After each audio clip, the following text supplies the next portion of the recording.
Good evening, everybody. I just feel the need to get on here and just speak my mind. I am alone very much of the time. I don't get the opportunity to really talk out my feelings, and I don't think that anybody really cares what I have to think other than Manuel. I know you love me, baby.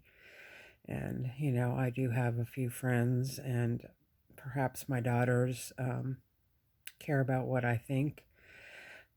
And this whole thing with Kobe Bryant dying in the helicopter crash today is just a devastating, grief stricken sadness. But his death is no more significant than the death of anybody who is loved by somebody else. And as a widow, um, and somebody who just lost their favorite pet in the whole wide world, I can tell you that the sadness isn't for the person who is lost. The sadness is for the people that are left behind. And um, when I see everybody just devastated over the loss of Kobe Bryant, of course it's tragic, but his daughter, his little girl, I mean, her life was just starting, and everybody else on that helicopter, their lives are equally important as Kobe Bryant. And the person who should be wrapped and embraced, or the people that should be wrapped and embraced at this time, are the ones left behind. The mother of that child. I don't know if Kobe Bryant was still married to her mother or what, but the mother of the children that were lost, the husbands that were killed, the pilots, just, yeah, Kobe Bryant was in the spotlight because of his famous career, but, you know, there's just too much emphasis placed on the death of certain people and not enough emphasis placed on the death of everybody else who was involved. And it just breaks my heart because I feel like even in the loss of my husband, Bob, there was no ceremony, there was no bells and whistles blowing in celebration of his life. And he made a big difference in many lives. And um, again, I don't feel like the focus should be on the person who's dead. I feel like the focus should be on the person and or people who are grieving the loss, because it's a lifetime grief. It never goes away. It just stays with you. Um, or maybe you don't know. I know because I've lived it. I'm living it every single day. And yes, my life is moving on. And that is by the grace of God. And you may not want to hear that, but then turn me off.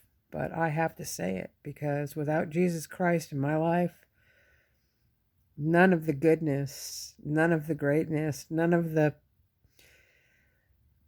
accomplishments that I have made in the last 27 months, and the gift of another man to love, somebody who cares about me, none of it would be possible because the will of God is being done. And as heartbreaking as it is, there are lessons to be learned in this helicopter crash and the lives that are lost today. And we as a country, we as a nation, we as a world need to understand that there are lessons to be learned in hardship. We don't learn anything when we're jumping in joy. We don't. We're just enjoying our moments. Our lessons are always learned during the darkness and during the hard times that we go through in this life. And it's okay. It's okay to, enjoy, your relationship with the things that you love, like sports and, whatever your passion is. It's okay to feel sad when, somebody that you admire dies, but it's no more significant than any other life, my life or your life. You know, we're all important. We're all created by the Almighty, and every single one of us is important, and every single one of us is cherished and loved by the King. And I just want to get on here tonight and just give my deepest condolences to every single person who lost their life on that helicopter today, and to the families that are going to so desperately miss them and live with this loss for the rest of their lives. And hopefully it changes them for the better. And it's not just this helicopter crash today. I'm sure there's many, many lives that have been lost today, and all of the service men and women in our country and abroad, you know, they're dying every single day, and there's no parade and no rallies and no bells and whistles for their deaths, for the loss of their lives. And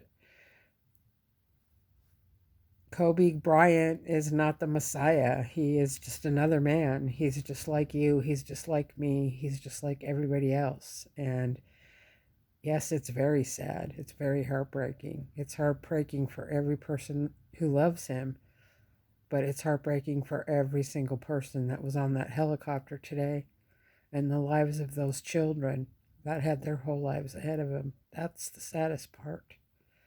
So, anyway, I just want, as a person of experience in the loss of someone who I treasured, and it's not just Bob, you know, I've lost other people in my life very much. My friend Lori, my friend Linda, my friend Barbara. Just my list goes on, you know. Those are just a few of the people that I've lost in my life. And my beloved husband Robert, my puppy dog Jasper. You know, I could cry a river for the pain that I have felt. And I just pray that everybody will understand that all of our lives are important. And hopefully we can impact the people in our lives that we love with goodness, and that we can leave behind a legacy of goodness, and that we can lead people to Jesus. That's our mission in this life, is to save souls. So anyways, I just wanted to get that off my chest because I have cried today, and I want to cry now, but I'm not going to, at least not on camera. So God bless every single one of you, and treasure every single person in your life that cares about you, because tomorrow is not promised. And today reminds us of that. So God bless everybody, and may you be safe, protected, and healthy and loved. Good night.